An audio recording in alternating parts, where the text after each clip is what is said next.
Salut à tous, bienvenue sur le Processus Talk.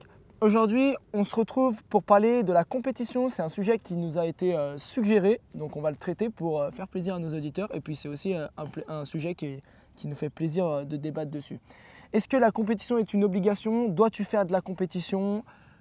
Pourquoi faire de la compétition? Ouais, notre vision quoi. Voilà, notre vision de la compétition. On va parler de tout ça.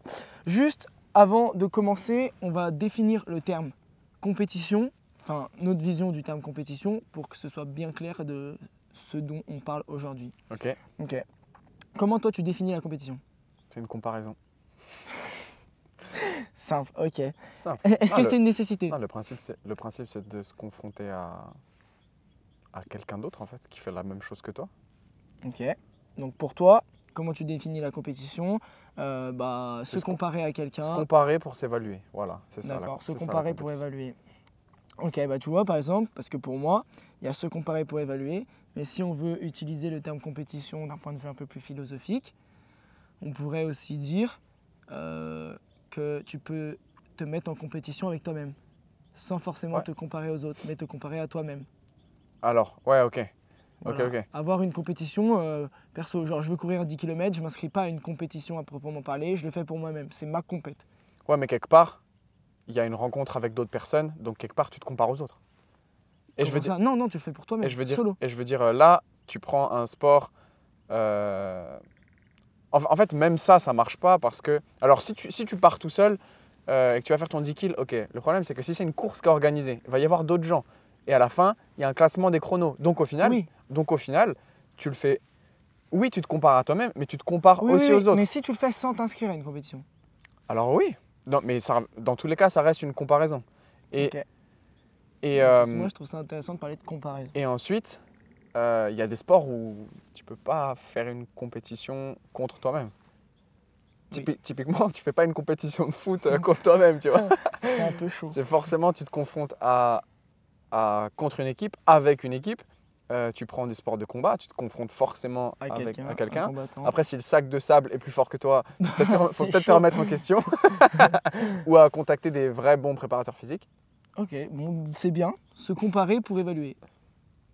Ouais, moi c'est pour. Ouais, excuse-moi, j'ai pas réagi à ta petite blague, mais c'est juste que j'étais vraiment parti là-dedans. J'ai dit se comparer pour s'évaluer, pour s'évaluer soi-même. Okay. Et donc du coup, oui, ça peut être se comparer aux autres ou se comparer à soi-même. Okay. Mais dans tous les cas, ça reste pour s'évaluer soi-même. Est-ce que pour toi, et après je donnerai mon avis, c'est une nécessité de faire de la compétition? Est-ce que c'est obligatoire? C'est vraiment une nécessité? Oui, non? Les raisons pour lesquelles c'est positif ou négatif? C'est super difficile comme question. Ouais, c'est ton avis à toi.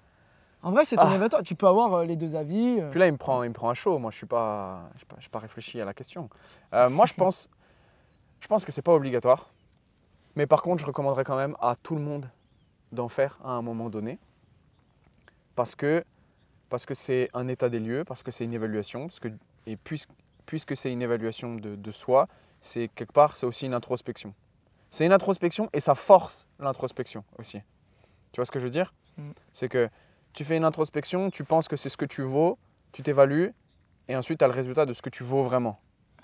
Dans quelque chose de très précis. On a pris le 10 kills, tu t'évalues, tu sais ce que tu vaux sur un 10 km. Bam, c'est très précis. Mais après, c'est des résultats que tu peux un peu extrapoler au reste en fonction des efforts que tu as faits. Parce qu'il y a toujours des choses que tu peux réinvestir. On le dit toujours, c'est que pour toi et comme pour moi, le sport va au-delà du sport. Et c'est un peu la même chose quoi, sur l'évaluation et les résultats que tu vas faire. C'était quoi la question de base juste pour que je revienne dessus? Est-ce que c'était une nécessité? Mais non, mais tu as très bien répondu. Et mais là où je voulais aller aussi, c'est que je pense que ce n'est pas obligatoire. Je recommanderais quand même à n'importe qui de le faire. Ouais. Pourquoi? Parce que je pense que de toute façon, la vie, c'est une comparaison. Que la vie, c'est une compétition. Je veux dire, si tu prends les espèces, à un moment, il y a bien eu une compétition entre les espèces et c'est la plus forte qui a mangé la plus faible, tu vois. Et bref, il y a eu cette évolution qui s'est fait comme ça par des facteurs naturels, mais aussi des facteurs de compétition entre les espèces. Et aujourd'hui, la compétition, elle est partout. Elle est dans le monde professionnel, elle est dans tout. Donc au final, on peut dire que non, ce n'est pas une obligation, mais par contre, c'est une belle recommandation. Moi, je pense que, parce qu'au final, c'est une compétition au sens sportif, c'est quand même un cadre de comparaison qui est assez safe, tu vois, assez protégé. Ouais. Parce que je veux dire, tu perds ton combat, tu perds ta course, oh, ok. Mais le jour où tu as une vraie compétition dans ta vie, ok, je vais prendre une compétition extrême dans ta vie, Ouais. il faut que tu tapes un sprint parce qu'il y a un mec au couteau qui te course. Là, si tu ne gagnes pas la compétition, si tu ne gagnes pas le sprint, totalement. bref, tu vois où je veux en venir. C'est un exemple un peu extrême, Mhm. mais je pense Oui, que, mais il faut mais je prendre pense, les extrêmes pour comprendre. mais je pense que ça illustre bien là où je veux en venir. Et quelque part, le sport, c'est quand même assez soft Ok. quand tu y penses. Et quand il y a eu des guerres, des choses comme ça, ben, quelque part, c'était le plus fort qui gagne. Le plus fort dans le sens aussi le plus malin, tout ça. Vous connaissez avec le podcast sur la force. Et donc, ouais, voilà. Ouais, je pense que c'est important la compétition et la comparaison in fine. Ben, moi, Dis-nous tout, Jenny. non, mais moi, je trouve que c'est super bien dit ce que tu as dit. C'est pas une obligation, mais c'est une recommandation. Et ça dépend de tes objectifs personnels et de où est-ce que tu veux aller et quels sont tes objectifs. Ouais. Parce qu'il y a des personnes qui ont des objectifs personnels, mais qui s'en foutent total et qui le font totalement pour eux-mêmes. Et qui, du coup, n'ont pas besoin de se comparer à d'autres personnes et qui ont besoin de se comparer à eux-mêmes, à le soi du passé. Et il y a d'autres personnes qui ont cette nécessité de s'inscrire à une compétition pour donner le meilleur d'eux-mêmes. Tu vois, dans les sports d'endurance, on dit tout le temps ah, t'as fait cette course, t'as mis un dossard ou tu l'as fait juste pour toi? Parce que vraiment, il y a des gens qui, avec un dossard, se transcendent. C'est pas du tout les mêmes. Ils sortent des perfs beaucoup plus élevés.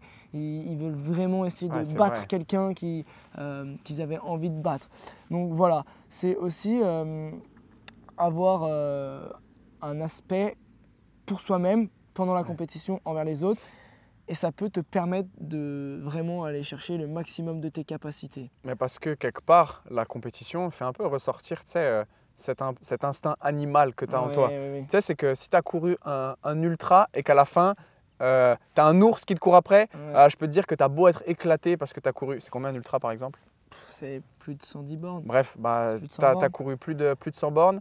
Tu es censé être éclaté. Je peux te dire que tu vas quand même courir le sprint le plus rapide de ta vie pour sauver ta peau. Et tu vois, quelque part, tant que tu ne te confrontes pas, tu ne vas jamais exprimer ce que tu vaux vraiment. Si tu fais un sprint, ok, je m'entraîne à faire du sprint. Moi-même, je m'entraîne à faire du sprint. Mais je sais que quelque part, je ne suis jamais à ma vraie vitesse de sprint tant que je ne suis pas en train de faire un sprint contre d'autres personnes. Et bien en fait, c'est valable dans tout le reste. Et dire qu'on ne se compare pas, je pense que c'est faux parce que dans tous les cas, il y a de la comparaison. Je veux dire, ok, tu fais du bodybuilding, tu fais de la muscu juste pour te plaire à toi-même. Je ne le fais pas pour m'afficher, je ne le fais pas pour les autres. Ouais, ok, mais quelque part, sur les réseaux, tu suis des comptes de bodybuilding, de mecs qui font de la muscu, des coachs. Donc, il y a quand même bien un moment où tu te compares. Et que ce soit de manière consciente ou inconsciente, la comparaison, elle est partout dans la vie. Et en fait, c'est là où ça me dérange de dire que se comparer, c'est quelque chose de malsain.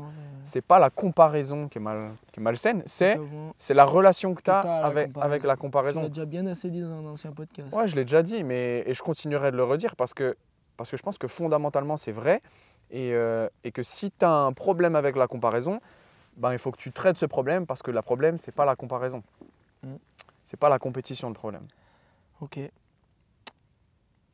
Non, mais c'est bien dit. Et faites la compétition, ça peut vous apporter pas mal de choses.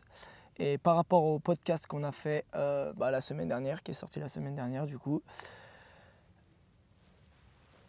prenez note de vos compétitions aussi. Enfin, je trouve que c'est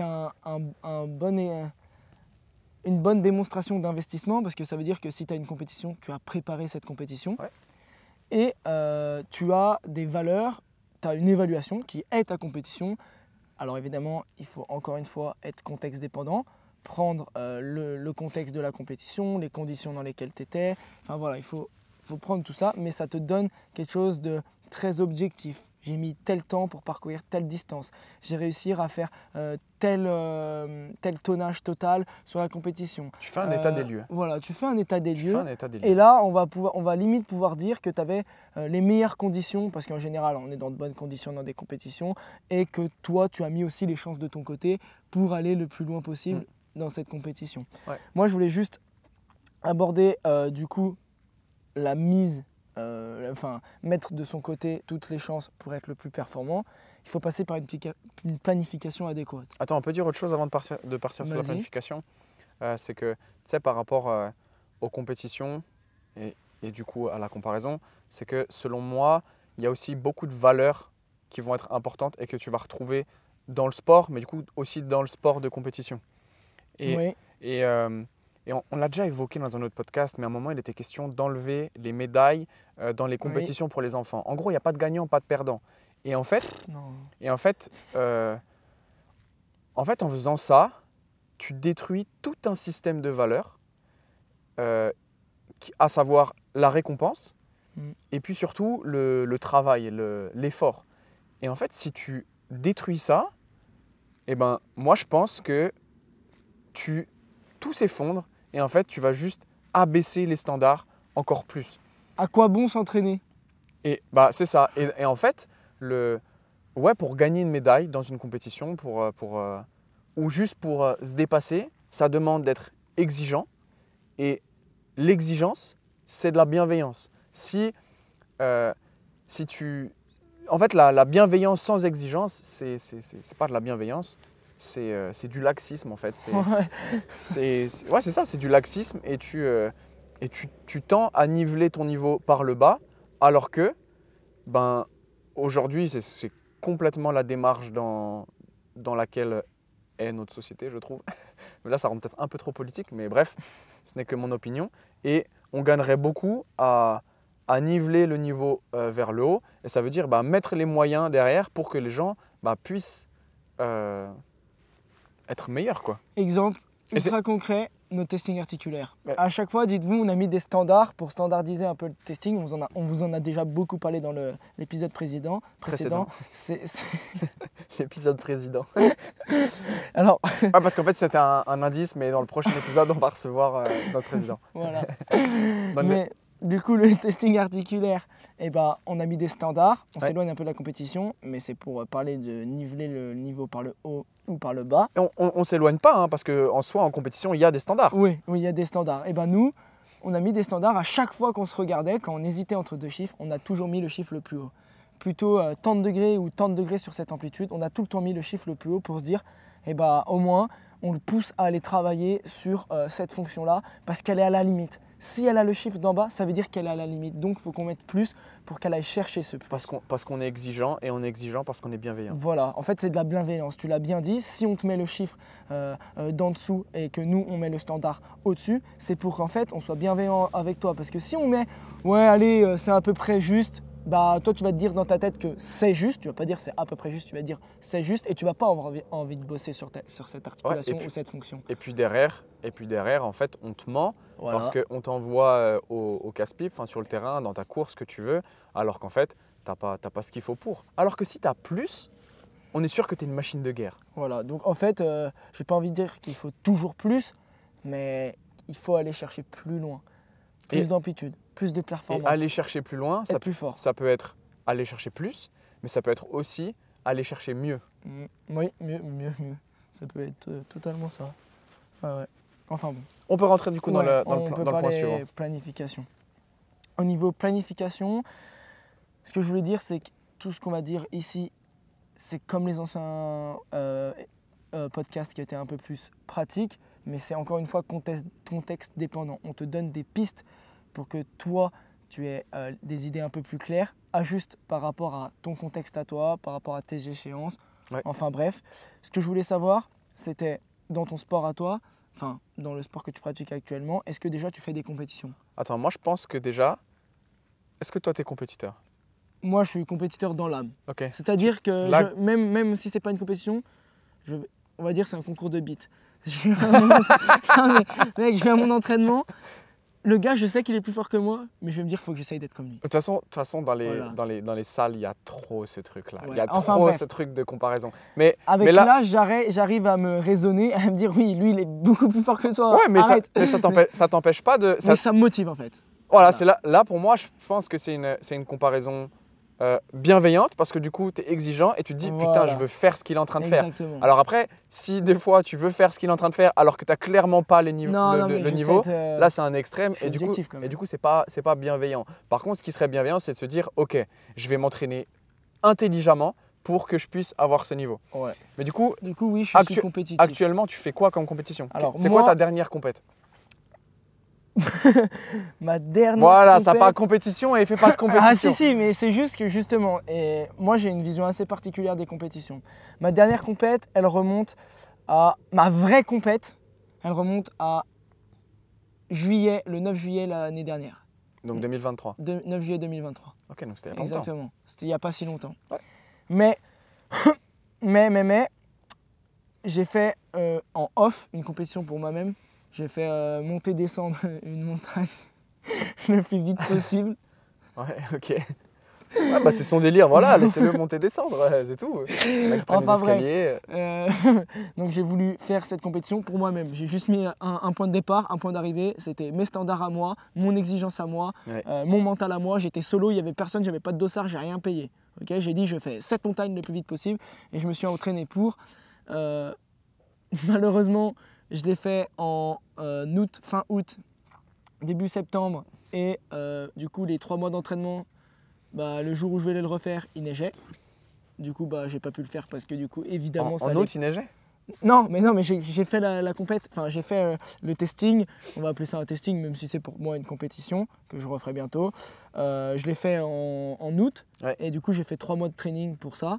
Du coup ça m'emmenait Ah, en et- octobre, et- novembre et c'était le jour où je devais le refaire. C'était le jour où il y a eu Donc la le- première chute de neige. Donc le jour de la compétition. Ah non, le jour où tu t'es retesté. Ouais, où je voulais me retester. Ah, Donc ok. du coup bah, je ne l'ai pas fait parce que vu que c'est des pentes assez raides, c'est pas du tout... Mhm. C'est pas du tout... C'est pas du tout la même course en Voilà, c'est pas du tout la même norme et j'aurais mis beaucoup plus de temps alors que je me sentais beaucoup plus fort. Enfin bref. Donc ma réelle compétition inscrite, elle remonte à... Ouais, bon, c'est pas grave, il y aura un tracteur. Hein. Elle remonte Tu le vois à arriver, lui. juillet. Ma compétition principale, elle remonte à juillet. Ma compétition, pour moi, elle remonte à août-septembre. Et ma compétition secondaire que j'ai fait avec un ami, c'était un relais, elle remonte à fin septembre. fait. Ok. Et Voilà. tout ça, c'était Du trail. C'était du trail. Que du trail. Que du trail. Donc Ok. voilà. Et s'il faut que je sois un peu philosophique, tu vois, en ce moment, j'ai une compétition envers moi-même, c'est réussir une traction à un bras. Donc Ouais. voilà, c'est une compétition. Pour moi, c'est une compétition. Ouais, c'est un J'ai pas challenge, ouais. d'échéance, j'ai pas de date précise, mais c'est une compétition envers moi-même. Et seconde compétition. Donc là, j'ai planifié mes compétitions pour l'année d'après. On va attendre que le tracteur y passe parce que sinon. Voilà, ça va être les 10 secondes les plus longues de votre vie. Ok, c'est bon, on peut y retourner.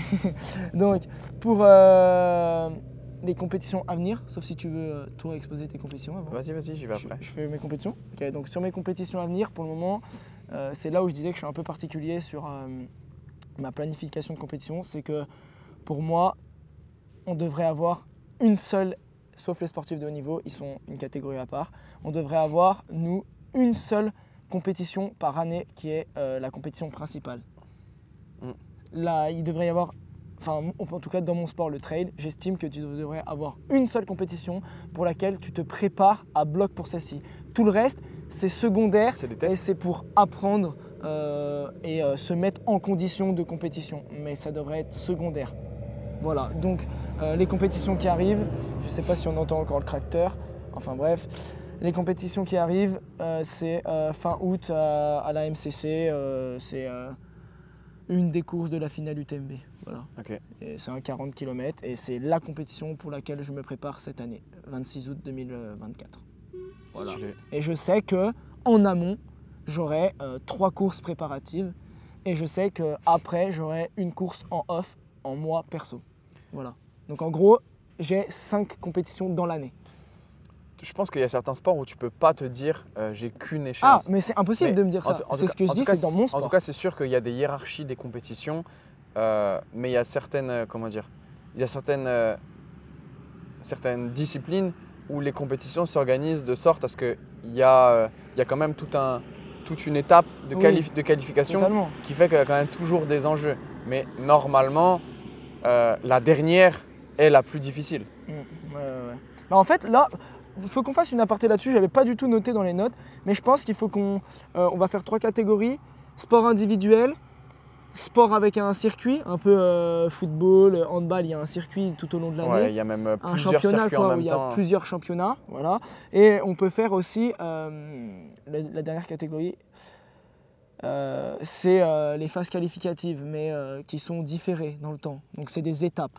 Ouais. Tu vois ce que je veux dire? C'est-à-dire un peu comme une compétition, à proprement parler, genre qualification, phase de poule, Ouais, ouais, tout etc., ça, ouais. etc. Les championnats et les sports perso. Donc voilà. Donc mon exemple que je disais de planifier une seule compétition vraiment très très très importante et toutes les autres c'est secondaire. Je parlais plus dans les sports perso. Ouais, mais c'est surtout c'est un sport perso ou enfin individuel où il n'y a pas besoin de qualification. Voilà, où il n'y a C'est pas ça, besoin c'est de ça là que tu veux qualification. dire. C'est ça. Après, on peut prendre par exemple les sports un peu plus collectifs ou les sports même individuels mais qui ont une sorte de championnat. Ouais, donc ça veut dire que c'est des étapes et le but c'est qu'à la fin tu aies le plus gros score Voilà, c'est des possible. étapes. Aucune étape n'influe l'autre étape, on va dire. C'est que un Non, résultat final. chaque étape influence le Résultat résultat final. final, c'est ça. Donc voilà. Donc ça, là-dessus, je pense que du coup, vu que par exemple, si on prend l'exemple du football qui ont des matchs tous les week-ends quasiment, Ouais. je pense qu'il faut savoir, et ça c'est le rôle un peu du manager, mais remodeler l'équipe en fonction de la période parce que tu Et de auras l'enjeu de la compétition. Ouais. voilà, et de l'enjeu du match. Donc voilà, Ah, ça c'est c'est sûr. un peu plus au niveau de semaine en semaine parce qu'en fait, ils se doivent, même s'il y a des enjeux qui sont moins importants sur certains matchs, ils se doivent d'être compétitifs chaque week-end. Ouais. C'est une obligation. T'as pas le droit de te dire, oh ce week-end, allez, on laisse passer le match, on perd et puis tranquille. Tu vois ce que je veux dire? Bah alors tu vois le foot c'est quand même particulier parce qu'ils sont sur genre prenons les équipes de haut niveau, ils sont quand même sur plein de championnats différents parce que tu as le championnat national, Ouais. il y a tellement Ah bah oui, oui. il y a tellement de championnats maintenant en foot, tu as le championnat européen, tu as la Ligue des Champions. Bah, c'est ça t'as- le championnat européen. Ouais, mais il y a un autre Ah oui, maintenant, ils il y a ont fait un une autre- il y a nouvelle un autre ligue. enfin tu vois, il Ouais. y a plein de trucs différents parce que la Champions League au final c'est enfin en dessous c'est ça, c'est l'Europa League, c'est ça? Et Oui, puis mais et sauf puis que encore tu en peux pas faire dessous. les deux. Tu peux pas faire les deux. Oui, bah oui, tu peux. Mais le haut, c'est la Champions League. Oui. Voilà. Mais tu as encore. Enfin bref, en vrai, il y a quand même plusieurs championnats en même temps. Rajoute à ça une Coupe du Monde, un truc comme ça, Putain, où ouais. en parallèle, tu dois t'entraîner pour l'équipe de France, enfin pour l'équipe nationale, pardon, et l'autre côté avec ton club. Bref, au final, tu te retrouves sur 3 championnats en même temps. Et du coup, c'est le bordel. Mais du coup, j'ai dit beaucoup du coup. Du coup, il faut prioriser les compétitions à Ça. l'échelle d'une équipe si tu es dans une équipe, mais aussi à l'échelle d'un sportif. Oui, bah là, c'est ce que j'allais dire. Tout ce qu'on vient de dire pour le football, ça fonctionne pour les sports les sports de co, en fait. championnat, mais individuels aussi. Ouais, mais non, mais ce que je veux dire, c'est que tu prends, prends un joueur qui est en sélection, Ah, oui. qui est en sélection Ah, nationale. ok, j'ai compris. C'est que, ok, peut-être que cette année il y a la Champions League, ouais, mais moi les gars, je joue en équipe nationale. Moi, mon titre, il est plutôt en Coupe du Monde qu'en Champions League, tu vois. Bon, bref, j'aime pas parler du foot, j'aime pas le foot. Non, c'est pareil, c'est pas que j'aime pas le foot.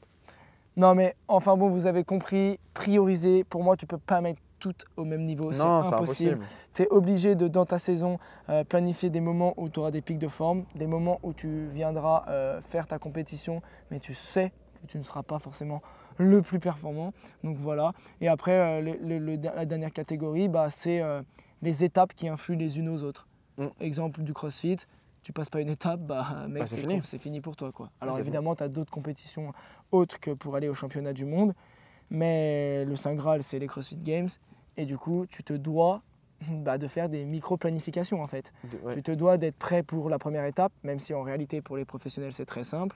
Oui. Puis tu te dois d'être prêt à la deuxième étape, puis à la troisième, et enfin à la quatrième. Ok. Voilà. Par exemple, les sportifs de haut niveau, pour ceux qui connaissent le CrossFit, on ne va pas développer là-dessus, mais Open et quart de finale, ils sont absolument pas à leur pic de forme. ils sont carrément sous fatigue. Non, Parce qu'ils savent. Ils font encore que de la zone 2. Mathieu Fraser, Ouais, c'est ce que j'allais dire. mec, il y a une année, il a gagné les Open, donc la première phase des qualifications. Et après, il a dit ouais, je serai pas du tout à mon pic de forme. Je comprends pas comment j'ai fait ça. Je prévois pas du tout d'être à mon pic de forme, d'être au max. Et en fait, c'est les meilleurs perfs qu'il a fait, genre. Voilà. Bref. En faisant. Mais il a fait numéro 1 mondial. En faisant un entraînement qui le préparait pas à être à son meilleur. À être numéro 1. Bref, voilà. Donc bref. Je vous laisse imaginer ce qui s'est passé dans les phases suivantes. Évidemment, il a été champion du monde et 58. Enfin bon, voilà pour ça. Du coup, on a parlé des compétitions. Juste, parle vite fait de toi. Essaye de faire rapide pour qu'on passe à la suite. Sur toi, est-ce que tu es compétiteur? Vas-y, pourquoi c'est moi qui dois faire rapide et pas toi? Bah parce qu'on a un peu étalé et on a encore pas mal d'autres sujets à traiter. Est-ce que tu es compétiteur? Et quand remontent tes compétitions? Bah, actuellement, je suis dans une période de remise en question. En gros, j'ai fait de la slackline à haut niveau pendant 8 ans. J'ai été 2 fois champion de France et du coup, ma dernière compétition, c'était juin 2023. Donc, c'était la dernière étape du championnat de France. Oh, le mec. Et depuis, en fait, j'ai pas très bien vécu ma saison de compétition. Même si j'ai gagné toutes mes compétitions, j'étais quand même pas du tout satisfait de moi. Mentalement, j'étais un peu bancal. Bankable, tu veux dire? Non, bankable. Donc bref, j'étais vraiment pas satisfait. Et puis après aussi, j'avais fait 3 ans sans compétition, avec le Covid, avec les blessures. Bref, et pourtant, j'ai jamais été aussi solide, tu vois, et confiant en mon corps C'est ce que tu m'avais dit. qu'après les blessures. Mais en compétition et même à l'entraînement en slackline, je prenais aucun plaisir. Et en fait, j'étais même plutôt bon, j'espère que c'est bientôt fini. Et donc, tout mon championnat, ça a été ça en 2023. Et il n'y a qu'à la dernière étape où il y avait beaucoup plus de challenges. Et au final, pas vraiment plus d'enjeux parce qu'au vu de mes étapes précédentes, bah, il y avait peu de chances que je ne sois pas premier à la fin du championnat.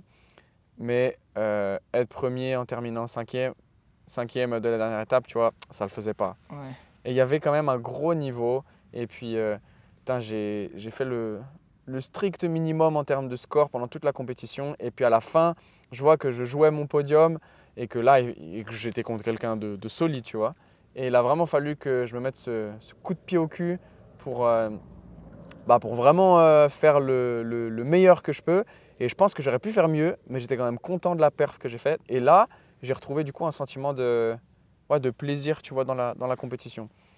Mais la vérité, c'est que aujourd'hui, je suis dans une autre compétition, on va dire, celle de développer mon activité professionnelle. Ouais. Parce qu'il ne faut pas se mentir, ça prend du temps. On l'a dit tout à l'heure, c'est quand même très compétitif. Oui. C'est un milieu qui est très compétitif. La vie est compétitive.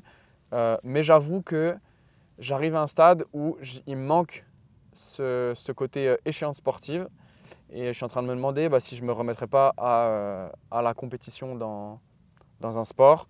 Et justement là. Pas en slackline. En 2024, pas de slackline en compétition. En tout cas, non, pas de compétition parce que ça démarre là bientôt, je pense, février-mars, et que j'ai pas mis les pieds sur une slackline depuis mi-septembre. Mais donc du coup, je pense m'inscrire aux Open de CrossFit pour tester, ok, pour l'expérience, pour l'expérience. Et puis j'ai très envie de reprendre un sport co que j'ai fait pendant 3 ans. Le volley. Le volley. Et j'aimerais bien jouer avec une équipe assez compétitive. Parce que le problème, c'est qu'aujourd'hui, j'ai pas de niveau dans le volley, on va dire. Et le truc, c'est que si je m'y mets, en gros, tu es exigeant. Je vais vouloir jouer sérieusement. Et je sais que si je joue sérieusement, j'ai du potentiel. Tu vois, je dis pas du tout ça avec arrogance. Ouais. Mais je vais m'investir pour. Oui. Et que si derrière, c'est ça aussi le problème des sports co, hein, c'est que si tu es avec des gens qui s'investissent pas autant, et ben ça fait chier parce que ça pénalise toute l'équipe. Et du coup, moi, ça me frustre derrière et blablabla. Ok. Bon. Alors, mais du coup, mes questions, elles n'ont pas trop de sens, mais j'y répondrai moi-même parce qu'elles ont du sens pour moi. J'allais te demander, est-ce que du coup, tu planifies tes compétitions à l'avance? Mais vu que tu as beaucoup fait de compétitions de slackline, alors à moins que pour les Open, tu planifies. Mais Bah voilà. Je vais pas mytho pour les Open, je vais rien planifier du tout Ouais, parce que je veux tester. tu t'inscris. Parce que je fais du CrossFit du coup depuis depuis 1 an maintenant et que voilà, je vais tester et ensuite on verra, tu vois. Ok, bah donc voilà. Par contre, Enfin bon, pour la slackline, je peux parler. tu planifiais? De toute façon, les compétitions, je sais quand elles tombaient. C'est tous les ans pareil. Le championnat, en gros, ça démarre là, en gros, courant février. Et il y a 3 compétitions jusqu'à mai-juin. Et puis après, il y a la possibilité d'aller au championnat du monde fin juin, début juillet, tu vois. C'est ce que j'ai fait l'année dernière. Championnat du monde, j'ai fait tellement de la merde. mais en tout cas, c'était toujours comme ça. Et ce qui se passe sur la période, on va dire, de la rentrée, donc genre septembre jusqu'à la première compétition, bah c'est, on va dire, faire pas mal de volume Oui, donc il y a et- quand même un esprit de planification. et où travailler, tu vois, les figures un peu compliquées pour que le moment où il n'y a pas de trêve hivernale, mais la vérité c'est que l'hiver on s'entraîne quand même moins, vu que c'est toujours ghetto, on s'entraîne dehors, bah allez vous entraîner quand il fait -4, je vous jure que c'est fun. C'est ironique. Les podcasts aussi, c'est fun, c'est moins 4. sous la neige là, on espère que vous l'avez vu. Et ben du coup, c'est vrai que quand il fait froid, tu t'engages quand même moins dans ce que tu fais parce qu'il y a quand même une part de sport extrême dans ce que je fais dans la slackline. Ouais. Et du coup, bah voilà, faire du volume sur des choses simples malgré les conditions météo difficiles. Essayer de faire le minimum pour avoir ces grosses figures, ces figures un peu techniques ou ces figures qu'on appréhende pour qu'après on puisse quand même les faire en compétition. Et après en compétition, bah, l'idée c'est de durer et de ne pas se blesser parce qu'au final c'est ça le plus gros risque, je dirais. Donc après, ben, en fait je vais dire c'est après les compétitions au final que je vais prendre le plus de risques.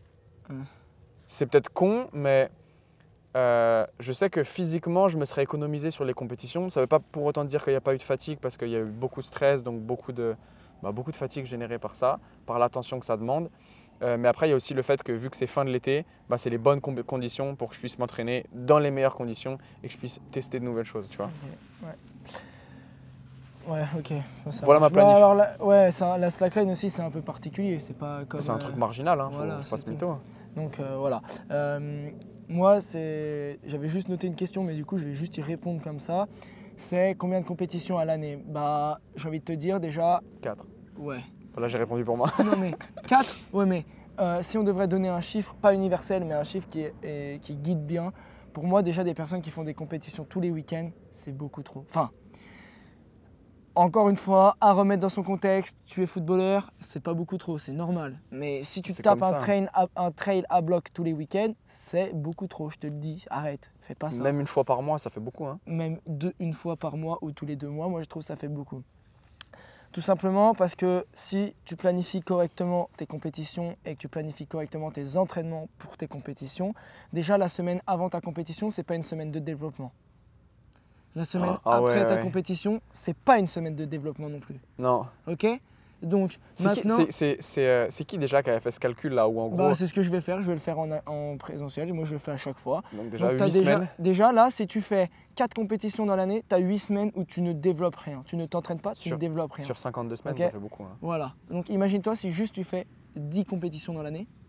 Ouais, bah ouais. Voilà. En fait, tu développes jamais. Voilà. Tu as quasiment 40% de ton année où tu ne développes pas. Voilà. D'où l'importance de réussir à se raisonner. Et si ton défaut à toi, c'est de faire trop de compétitions et que tu t'en rends pas forcément compte, essaye d'écouter les gens qui te disent fais attention, arrête les compétitions, calme le jeu, fais-en moins. Enfin bref, ça, essaye peut-être de les écouter. Moi, je pense que tu devrais, une année, 1 an, essayer de planifier beaucoup moins de compétitions, mais les planifier beaucoup plus intelligemment.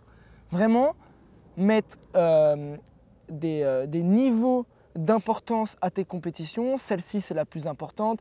Celle-ci, je sais que c'est une compétition de préparation. Celle-ci, je peux la faire passer en secondaire parce que j'aimerais bien donner quelque chose, avoir un bon résultat.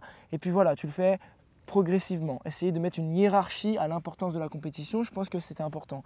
Mais si tu prends ce concept qu'on vient d'évoquer, développement et non-développement du coup, fais le calcul par toi-même, tu rajoutes 2 semaines à chaque compétition une avant, où tu ne développes pas.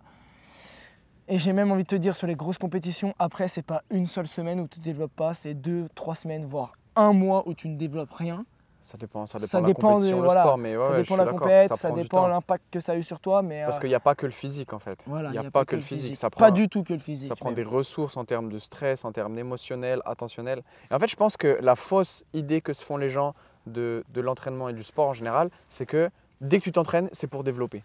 Ouais. Et c'est pas vrai. Des fois, tu t'entraînes Non. juste pour maintenir. Ouais. Et ça, c'est vrai que tu sois un compétiteur ou pas, j'ai envie de dire. Parce que si tu es un compétiteur, ok, j'ai pas envie de dire que ta vie entière tourne autour du sport, mais en tout cas, tu t'investis beaucoup dans le sport. Si tu es pro, bon, bah là, la question ne se pose plus. Mais même si tu es juste sportif amateur, au sens pas compétiteur, Oui. il y a des périodes où, au taf, tu vas avoir besoin d'être plus investi dans ton taf. Donc peut-être que ces périodes-là, bah, tu vas être moins dans le développement et plus dans la maintenance. Il y a des périodes, vas-y, je prends par exemple un retraité, tu vois, où ah putain, les périodes de Noël, on est quand même beaucoup en famille, il y a beaucoup de choses à organiser. Ah, peut-être que là, je ne vais pas faire du développement, je vais peut-être faire de la maintenance, tu vois. Ouais, parce qu'il y a des retraités qui s'entraînent, hein, faut pas croire. Hein. Oui, et au-delà de juste faire de la maintenance ou quoi que ce soit, de toute façon, tu ne peux pas tout développer en même temps. Donc, si tu développes une, deux, voire trois qualités physiques, bah, toutes les autres, soit tu les maintiens, soit tu ne t'entraînes pas et tu les perds. Ouais, c'est ça. Donc, tu es obligé de passer par des phases de maintenance. Exactement, c'est très bien dit. On a bien parlé de la planification. La dernière chose que je voulais dire, c'est l'importance et le pourquoi d'avoir des compétitions préparatoires à l'échéance, à l'objectif principal. Quel serait l'intérêt? Est-ce que tu penses que tu peux faire toute une année en faisant que de l'entraînement, puis tu te pointes à ta compétition la plus importante et tu tapes ta meilleure perf? Ou est-ce que tu vois un intérêt à alterner des phases de développement validées en compétition secondaire préparatoire?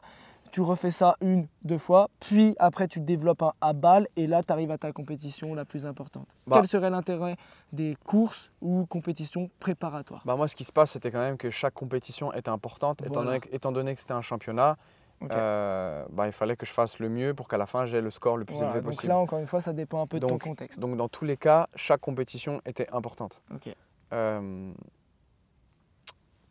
n'y en a jamais une où tu t'es dit celle-ci, je sais que bon, je vais y aller, mais je ne donnerai pas réellement mon 100% parce que c'est pour tester certaines choses. Typiquement, l'année dernière, ce qui s'est passé, c'est que, posez pas de questions, c'est un peu bizarre la slackline, mais en gros, j'avais fait les 2 premières étapes du championnat de France, puis ensuite il y avait les championnats du monde, et ensuite la dernière étape du championnat de France. Ok? Oui. Parce que chaque compétition est un open, vu que c'est une discipline qui est trop petite, donc en gros, n'importe qui peut se pointer à la compétition. Mais et puis si demain tu as envie d'organiser une compétition dans ta campagne perdue et l'appeler championnat du monde, tu peux. Après, est-ce qu'elle sera légitime de s'appeler championnat du monde? C'est sûr que non. Mais en tout cas, du coup, moi, je suis allé au championnat du monde et je savais très bien que c'était plus une compétition de test. Et là, vu que mentalement, en plus de ça, j'étais pas bien, c'était même pas une compétition de test physique, de ce que j'étais capable techniquement, tout ça, c'était plus un challenge mental. Parce que je ne vais pas vous mentir, j'avais aucune envie d'y aller. Aucune envie d'y aller. Et tous mes amis de la slackline à l'international m'ont dit tu dois y aller, tu vas venir, ça va être cool. La vérité, c'est que ça m'a brisé. Je suis revenu, j'étais brisé. Et une semaine après, j'avais la dernière étape du championnat de France. Et je savais qu'il y allait avoir du gros niveau. Et une semaine après. Tu étais champion de France, soit tu l'étais pas. Je pense que c'était sûr que je le sois. Mais le problème, c'est que, je t'ai dit, je ne voulais pas terminer en faisant 5e, tu vois. Je voulais faire un podium. Obligé. C'est en vrai full ego. Full ego. Et c'est de la bienveillance. Et ça allait être la compétition. C'est de l'exigence qui est de la bienveillance. Ouais, c'est vrai. Et ça allait être la compétition où il y allait avoir le plus gros niveau. J'avais une semaine, même pas, j'avais 5 jours pour me remettre de la grosse tarte dans la gueule que je venais de prendre au championnat du monde. Parce que j'étais déjà pas bien en y allant. Je suis reparti, j'étais brisé. 5 jours pour me remettre. Et au final, ça m'a pris toute la compétition jusqu'à mon dernier passage où là, j'ai réussi à me mettre un énorme coup de pied au cul pour vraiment performer. Et je pense que j'étais pas à mon 100%, mais j'ai quand même réussi à exprimer un bon 80-85%. malgré le mental un peu bancal, comme je disais tout à l'heure. C'était quoi la question de base? Tu vois, je me suis trop égaré. Mais non, la question de base, c'était quel est l'intérêt des courses, compétitions de préparation? Ah, En gros, les objectifs ouais, c'était ça. secondaires. Et donc, Et c'est ce que tu as dit. et Tu as do- dit que tu avais eu 2 championnats de France, une championnat du monde, un ouais, championnat de France, mais lesquels est prioritaire et lesquels est secondaire? ouais, du coup, j'ai jamais vraiment de compétition préparatoire vu que c'est un championnat Oui, et que voilà. toutes les étapes sont importantes. Mais dans tous les cas, chaque compétition reste un test et je teste des choses et ça marche ou ça marche pas, tu vois. Ouais. Et le simple fait de gagner une compétition ne veut pas forcément dire que ça marche. Parce que j'ai fait des choses en compétition, j'ai gagné et pour autant ce que j'ai fait ne marchait pas. Parce que je savais que c'était pas efficace, je savais que c'est pas ça qui allait me rapporter le plus de points ou ça me fatiguait trop, Voilà. donc ça marche pas bien, il faut que je fasse autre chose, peut-être plus simple, Ouais, pour qu'au final, plus durer dans ma compétition, bref, plein de choses t'as comme fait ça. des choix.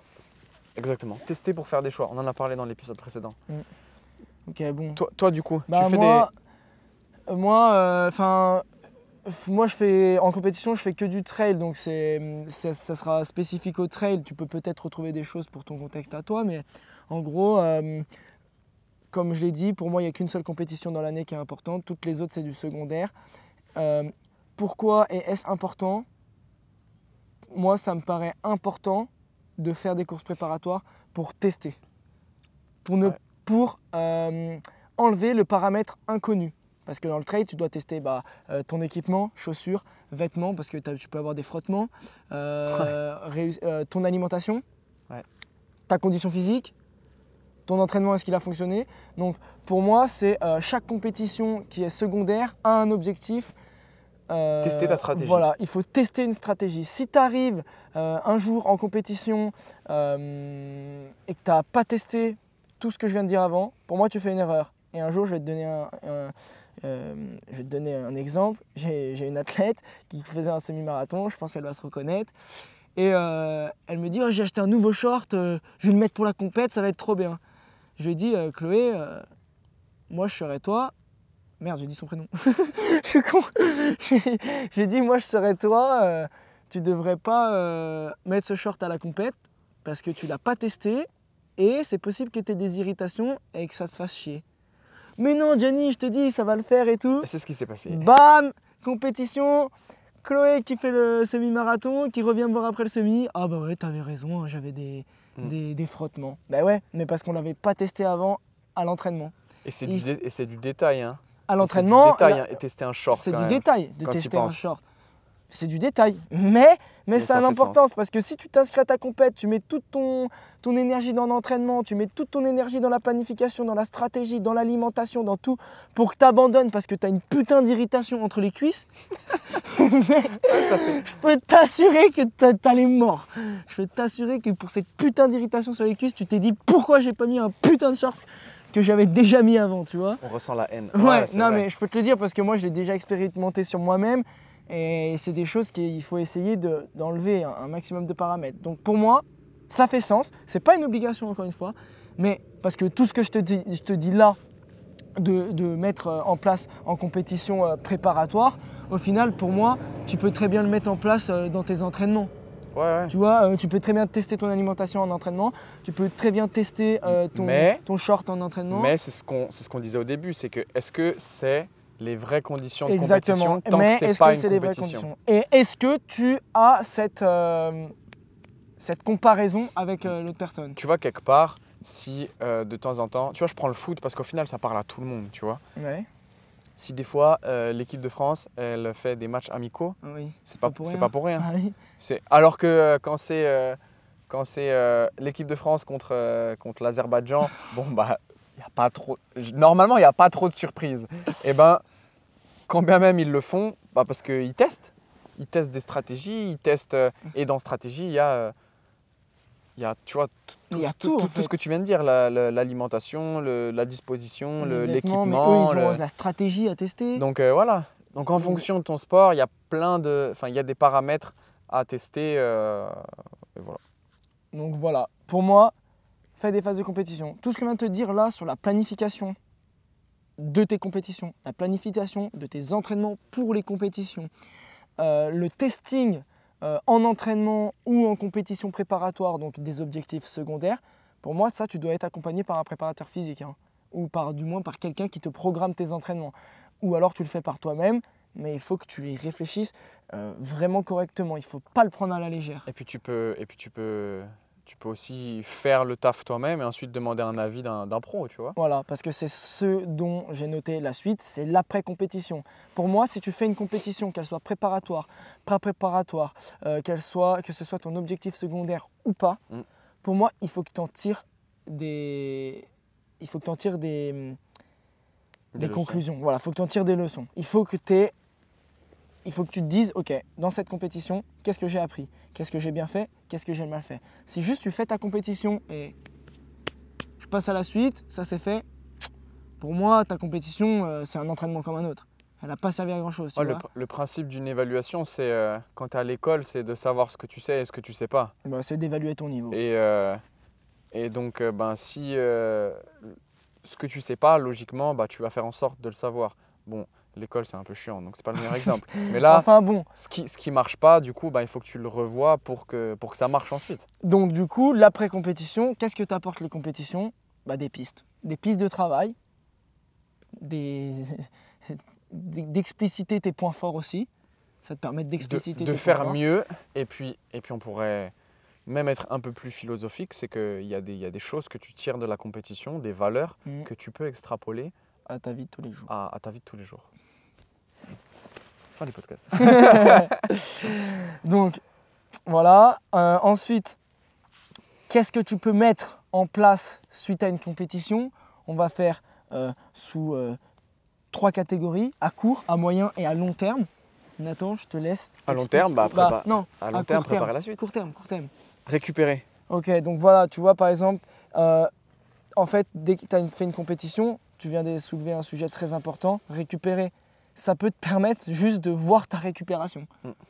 À quel point tu es capable de récupérer, à quel point tu peux récupérer rapidement. Qu'est-ce que tu peux mettre en place pour récupérer le plus rapidement. Donc, voilà. Et récupérer, c'est pas... Il rigole parce que je suis en train de me cacher parce que je baillais. C'est pas parce qu'il est ennuyant. Ok, on s'est levé tôt ce matin pour travailler. Oh putain. Récupérer, en tout cas, ça veut pas dire rester dans son canapé. Ça veut dire que tu peux continuer à t'entraîner, mais tu vas pas faire du développement. Tu vas faire en fait de la récupération. Donc tu vas moduler les intensités, les volumes de tes entraînements en prépa physique, dans ton contexte d'entraînement, pour continuer à pratiquer, mais tu vas pas pratiquer comme quand tu étais à ton pic de forme. Et c'est ça qui est important. Donc s'entraîner pour développer, s'entraîner pour maintenir. Et puis, je pense qu'on peut parler de s'entraîner pour récupérer.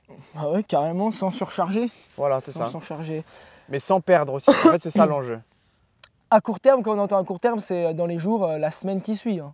Ouais. À moyen terme, sur le mois, le mois, les 2 mois qui suivent, que mettre en place? Peut-être tirer des conclusions de tes points forts, points faibles.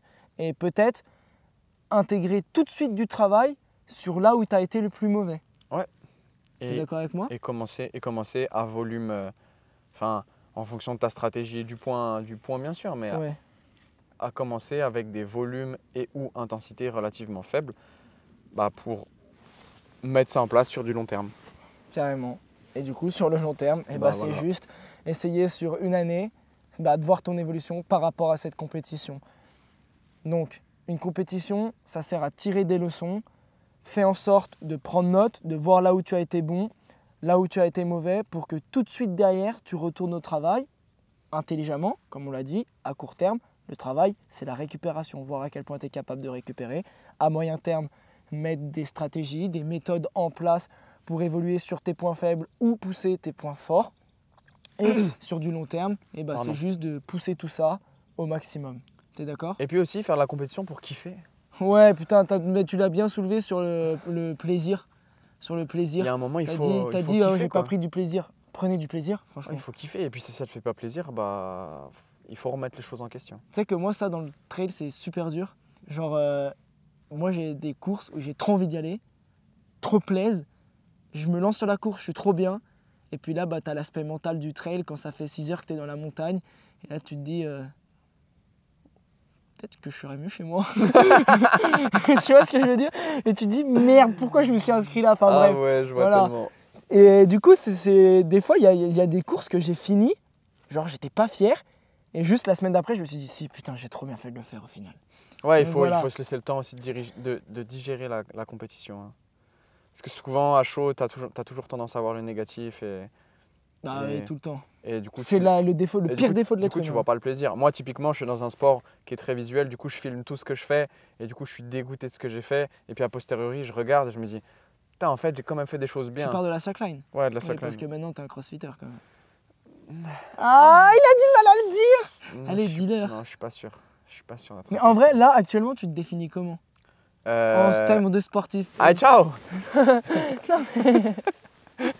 En termes de sportif. En vrai, c'est un exercice pour toi, mais Ouais, je sais pas comment je me définis. J'avoue, j'ai dit que j'étais dans une période de transition. de toute façon, tout ce que je sais, c'est que tu continues à t'entraîner, que tu développes des qualités physiques À qui te fond. serviront toujours. à fond. En vrai, là, on pourrait limite dire que t'es un athlète hybride. J'aime pas Même ce si terme. Moi non plus, mais. Je suis un athlète athlétique. Voilà.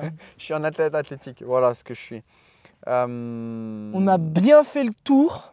Si on peut juste dégrossir pour faire un petit check-up de la compétition. La compétition, à quoi ça sert? C'est une ligne directrice. Ouais. Comment tu l'as dit C'est pas obligatoire, mais c'est recommandé. Voilà. On te le recommande en tout cas. Tu as dit un autre truc sur se comparer. Bah, Une ligne directrice, se- c'est pas obligatoire, mais c'est se recommandé. comparer pour s'évaluer. Se comparer pour s'évaluer. Il y a un serpent derrière nous. Ouais. Donc voilà, ça permet aussi de sortir de son cocon, quand même, pas être que dans la facilité, se mettre des grosses cartouches et se comparer à des personnes qui sont potentiellement plus parce qu'au fortes. final, tant que t'es pas en compétition, t'exprimes pas tes vraies capacités, ton vrai potentiel. Tirer des leçons Ouais, tu l'as dit.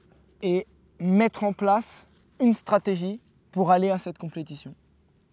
Parce que au final, la compétition, c'est ce que tu retrouves dans ta vie et Ouais. que dans ta vie, tu te prépares pour tous les jours. pour un événement. C'est tous les jours. Tu tires des leçons de cet événement et tu prépares le prochain événement. Voilà. Donc voilà, la compétition, en fait, tu l'extrapoles à tout.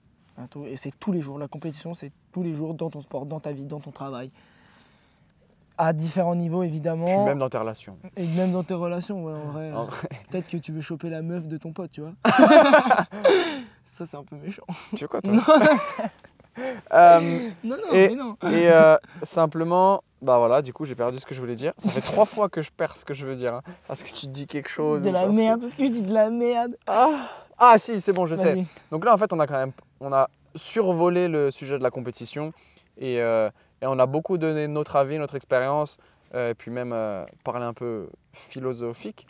Mais si tu as envie qu'on parle de sujets bien précis sur la compétition, Ou sur tes compétitions dans ton eh sport. ben, on pourra y répondre. Donc voilà, n'hésite pas À nous à contacter. le faire. Par exemple, comment préparer une compétition de trail, tu vois. Ouais. J'avoue, c'est plus Gianni que moi qui va te répondre. Mais Et, je peux apporter quand même des éléments de réponse. Et voilà. et juste avant de passer, de clôturer le podcast, je tiens vraiment à vous dire, Nathan, il est beaucoup dans la préparation physique. Moi, je suis un petit peu dans la préparation physique et beaucoup dans les sports d'endurance. Si vous voulez qu'on traite des sujets bien précis, par exemple, là, tu as dit préparer une compétition en trail.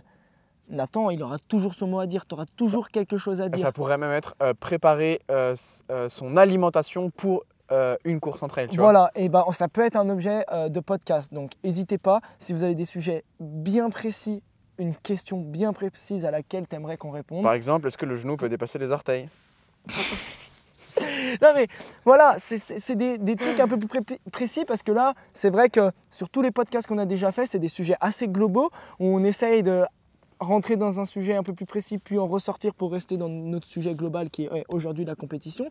On a quand même traité le moyen, le long terme et le court terme après une compétition. On a traité les sports individuels, les sports où il y a une compétition par étape, les sports où il y a une compétition Toutes avec les phase semaines. qualificative. Ou Toutes les semaines. Donc voilà, on a traité pas mal de choses, mais limite, la compétition entre elles pourrait faire office d'un podcast. La compétition, le championnat, donc la compétition slackline. en slackline, voilà, Non mais peut faire l'objet d'un podcast. Donc n'hésitez pas à nous conseiller des podcasts un peu plus précis. Ce sera avec plaisir qu'on les traitera. J'espère que celui-ci vous a plu. Ouais. C'était assez cadré.